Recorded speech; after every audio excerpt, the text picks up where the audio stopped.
Have you ever stood in a room full of people and felt completely invisible, like everyone else has a script and you're stuck searching for your first line? You're not alone. Most of us, at some point, have felt unsure about what to say, how to say it, or how to connect with someone new. Whether it's a job interview, a first date, or a conversation with a stranger at a party, knowing how to talk to anyone about anything is one of the most underrated superpowers we can develop. In this book, it's your training manual for that superpower. How to Talk to Anyone About Anything is written by James W. Williams, a communication coach who has helped thousands of people become more confident and charismatic in their daily conversations.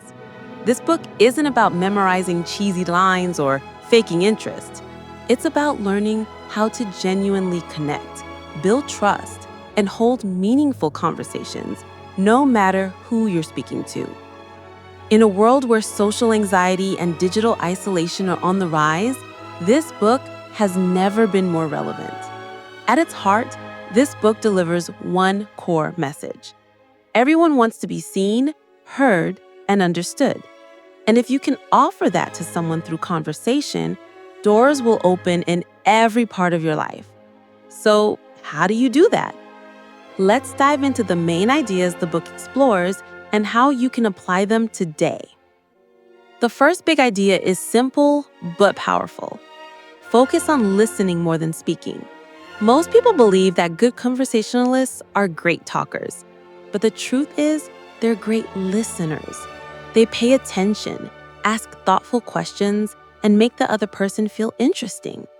There's a story in the book about a man at a dinner party who barely spoke, yet everyone described him as charming and delightful. Why? Because he gave people his full attention.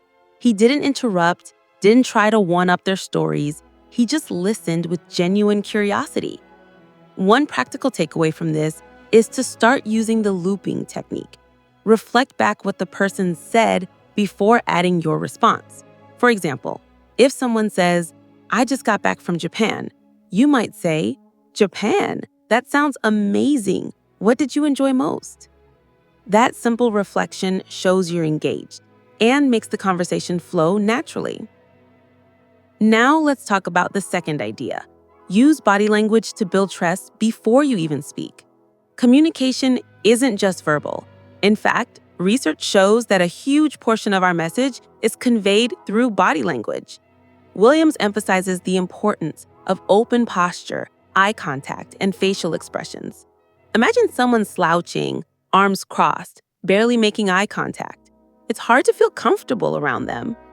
Now picture someone who stands tall, leans in slightly, nods while you speak, instantly more inviting.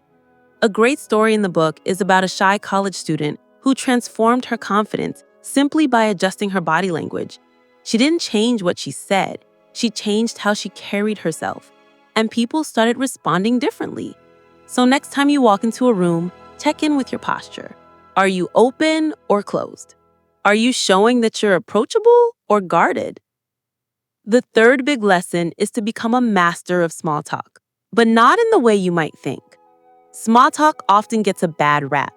People say it's boring, meaningless, but used the right way, it's a powerful gateway to deeper conversations. Williams suggests reframing small talk as connection talk. It's not about the weather, it's about shared human experience. Let's say you're at an event, and someone says, "This food is amazing." Instead of just nodding, you might reply, "It really is. Have you always been into food, or is this just a lucky find?" See what that does?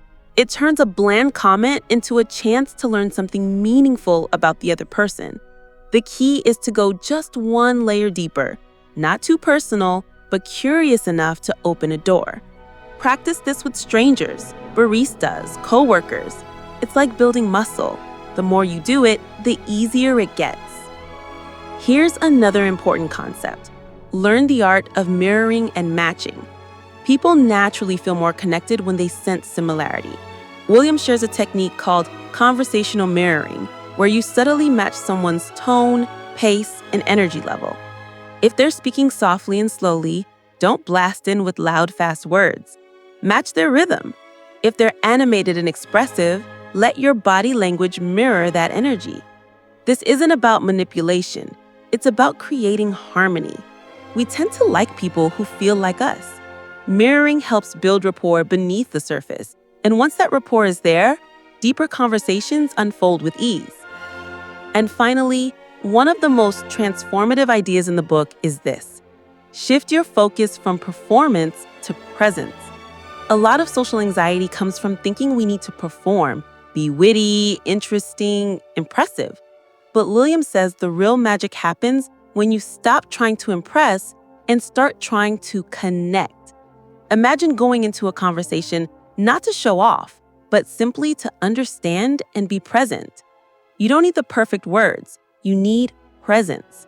There's a powerful story about a man who used to dread networking events until he flipped his mindset. Instead of walking in thinking, how do I sell myself? He started asking, who can I really connect with tonight? That small shift changed everything. People felt it. Conversations became less forced and more fluid. So the next time you're nervous before a conversation, try reminding yourself, I'm not here to perform. I'm here to connect. So let's wrap this up with a quick recap. First, be a generous listener, not just hearing, but deeply understanding. Second, use body language to create safety and openness. Third, turn small talk into connection talk by going one layer deeper. Fourth, mirror tone and energy to build subconscious rapport. And fifth, drop the performance mindset and focus on being present. These aren't tricks or gimmicks, they're habits. And with a bit of practice, they can transform your conversations, your relationships, and even your career. So if this summary spoke to you, I encourage you to read the full book. Let it guide you, highlight the parts that resonate, and try the techniques in real conversations. And if you found this video helpful, feel free to share it. Drop a comment about a moment when you struggled to connect with someone, or tell us which technique you're excited to try first. We've all been there, and we're all learning together. Because at the end of the day, being able to talk to anyone about anything isn't just a skill, it's a way of life.